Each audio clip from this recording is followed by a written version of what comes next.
First coming out of college, I had been the captain of some stuff. I had been the president of some stuff. I like to think I had a fairly good intellectual makeup. I was a little older. I could have been Sean Clifford. Maybe I should have been a backup quarterback.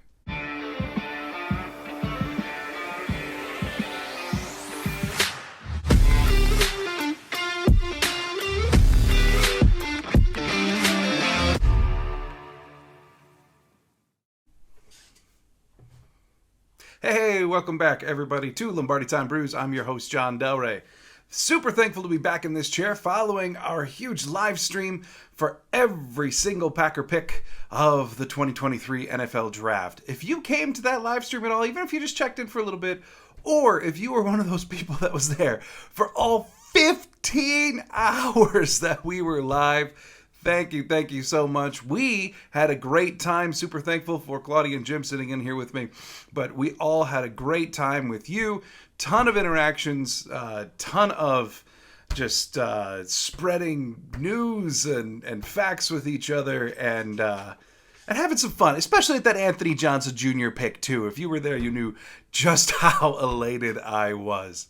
So, to jump off of that one super quick announcement before I get into the true topic of the day, there were a lot of quests for it during the live stream, but yes, to answer some questions, we are going to be doing game watch parties this season. So starting in September, I doubt we'll do it for the preseason. Come on, let's get real. But starting in September, for every single Packer game, you can bank on the fact that at least I will be here live to react with you, watch the game with you, answer questions, and let's all just be fans of the great franchise together. So, today's topic. I'm going to do a dive into 5 of the Packers' 13 draft picks. Now, I already talked about Lucas Van Ness a little bit. I did a video on that Friday morning, so I'm not talking about him today. And I also didn't want to just do, the next 5, because I didn't want to do a video in a future day of, all just the 7th rounders. So, kind of mixed them up a little bit. Today, I've got 5 draft picks that I'm going to be discussing, and I'm going to talk about the good, the bad, and the fit in the Green Bay Packers for them.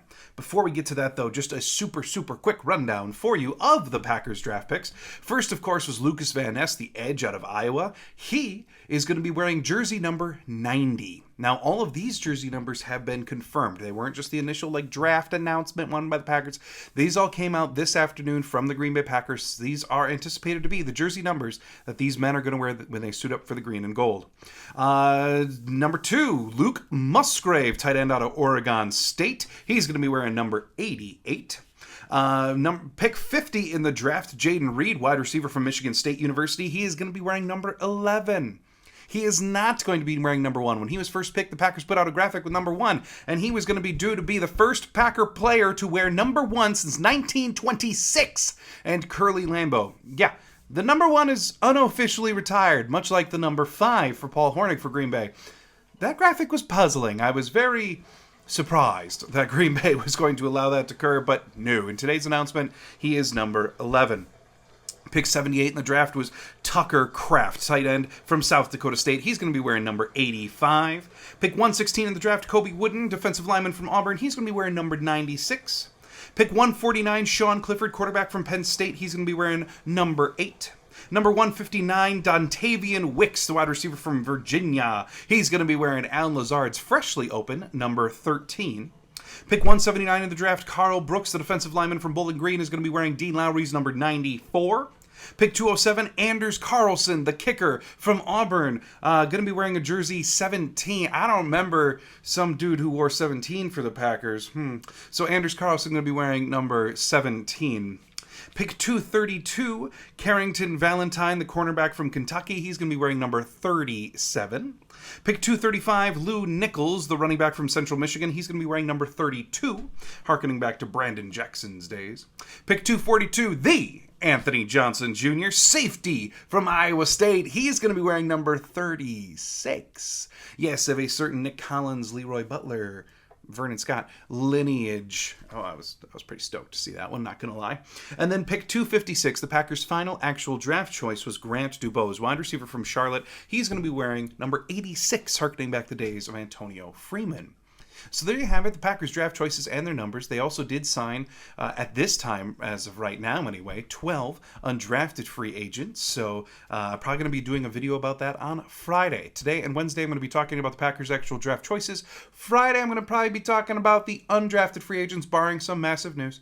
And then next week I'm going to be taking an early projection, way too early, at what that 53-man roster is going to be.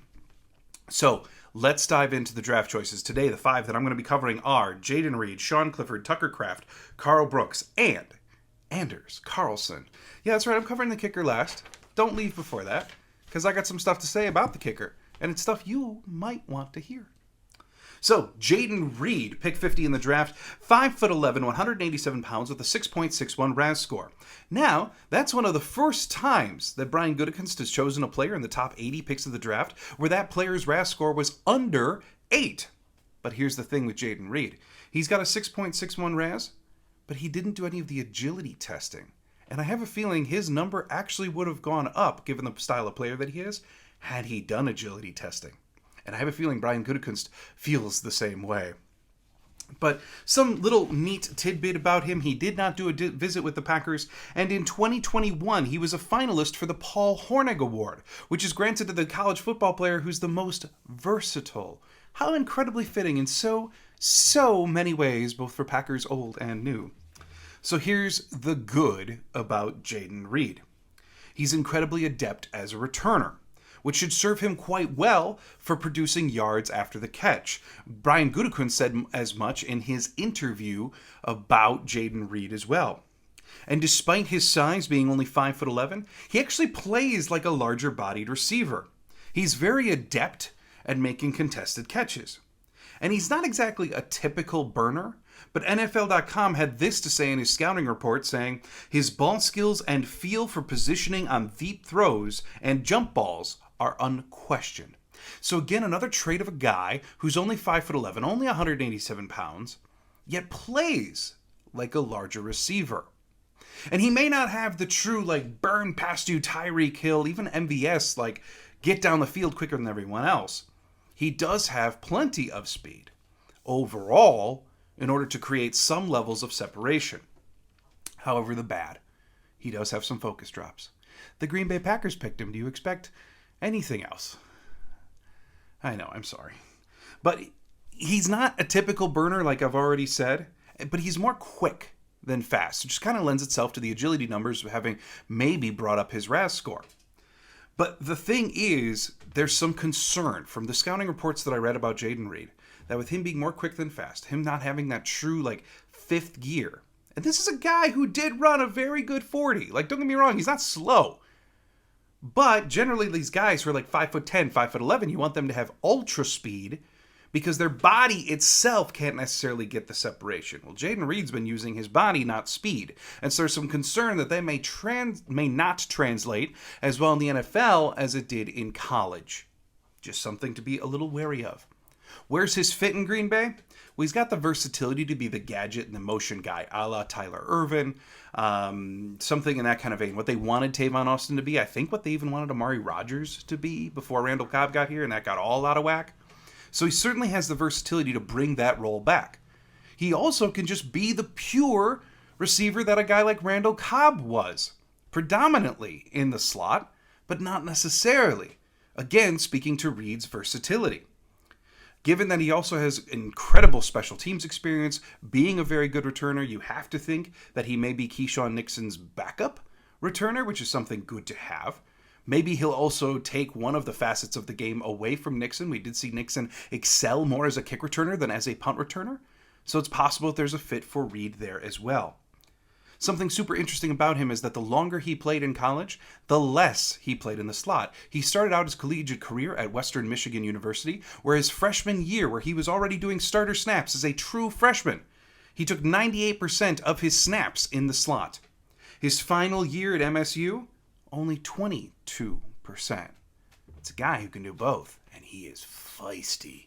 If you go back, I know I neglected to talk about that in the good and bad, but if you go back, if you watch some highlights of Jayden Reed, you see a feisty little man, and it's a welcome addition to the Packer wide receiver room.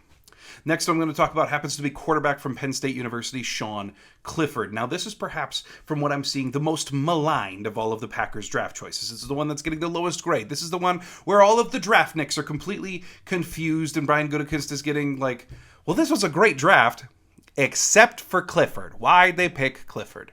Well, if you really want to know, Brian Gutekunst in his interview himself said when they got to the 5th round, there was another run on quarterbacks. 10 quarterbacks had already been taken. And Sean Clifford was the last quarterback on their board that they had with a draftable grade at all. Now, that's kind of curious considering some of the quarterbacks that they picked Clifford in front of. But nonetheless, gotta believe Brian Gutekunst is telling the truth. What purpose does he have to lie about that? So, he was the last available quarterback on their board, and they wanted to make sure that they were going to get what they considered a draftable quarterback. So maybe they took him earlier than they wanted. And the thing with Sean Clifford, and I explained this a ton on the live stream, is he, in terms of arm strength, arm accuracy, is he the best quarterback in this draft? Absolutely not. Is he the best quarterback that they could have had in round 5? Probably not. But here's what he does offer. He was a 4-year starter at Penn State, including Rose Bowl's MVP last year. He is a 2-time captain in high school, a 4-time captain at Penn State. By the way, he ran a 4.640. His RAS categorized him as great in the agility section. He's 6'2", 218 pounds. He has a RAS score of 9.04. Yes, he did a visit with the Packers. But at the end of the day, the Green Bay Packers, without having a veteran backup on their roster, looked at Sean Clifford and they said, he has the experience, including in big games, that we would want a backup to have. He has the athleticism that we like our backs to have. But not only that, the man's been a captain for the last basically 6 years of his life. He's a leader. They loved his intellectual makeup. Both Mitt Hendrickson out of the Packers front office and Brian Gutekunst talked about that. So I don't know if the Packers here, because Brian Gutekunst acknowledged maybe they still will sign a vet quarterback, but they're not going to do that until they see Clifford and Danny Etling face off for these backup quarterback jobs. So I think maybe what the Packers are trying to do here is they're trying to sit back and say, well, we have limited cap. We may need to go get vets at other positions. We don't necessarily want to have to get a vet backup at quarterback. What about Clifford? Man's a little bit older. For at least a college quarterback. He's played a ton in college. He played in an RPO-style system, which we know is huge for the Packers. And maybe we could teach him to throw the ball harder or more accurate. But what we can't teach a quarterback to do is be an incredible leader. We can't teach a quarterback to stand off to the side and be a capable and mature set of eyes to help Jordan Love do his job as well as he possibly could. Look across the NFL. There are tons of guys that you look at, right? That maybe aren't the best throwers of the football. Maybe they aren't the most accurate with the football. Maybe they're not even the most athletic. But there's plenty of guys that have been reaping in millions of dollars a year to be backups in really successful systems. And why is that? Because of everything for the off the field that they are for the starting quarterback. I think the Green Bay Packers are trying to fill that role. Something like a Matt Flynn when they chose him when Aaron Rodgers became starter. That's what I think they were trying to fill here. They weren't trying to fill necessarily a quarterback with the strongest arm, most accurate arm who's going to come in and win you a game if Jordan's got to leave. No. I think they were looking for the guy who could hold the clipboard really, really well. And then in an emergency, if you need him to, throw a football. Moving on to the next person, we're talking about Tucker Kraft. Yeah, the tight end from South Dakota State. He's 6'4", 254 pounds. He's got a RAS of 9.68. The Packers did not have him in for a visit, but as I will say, keep in mind that the Green Bay Packers could have talked to him at the Combine, could interview him otherwise. He just wasn't a top 30 visit. Don't overestimate how important these top 30 visits are. What's the good? Well, overall PFF grades of 85 and 79 in his last 2 years. He's considered one of the more complete tight ends in this draft, with competency as a receiver and as a blocker. In fact, quite a few film junkies actually like his tape a lot better than the Packers' other tight end, Luke Musgrave's tape. Granted, Musgrave has a lot less of tape. We'll be talking about that on Wednesday. But they seem to like Kraft as a complete tight end prospect. He was PFF's 38th best run-blocking tight end this year. And here's what you have with Kraft. He's a bigger-bodied, tight end. He's not the fastest. He's not like Musgrave. He's not running 20 miles an hour down the field. He's not taking vertical seams to the house. Not unless he's pretty wide open.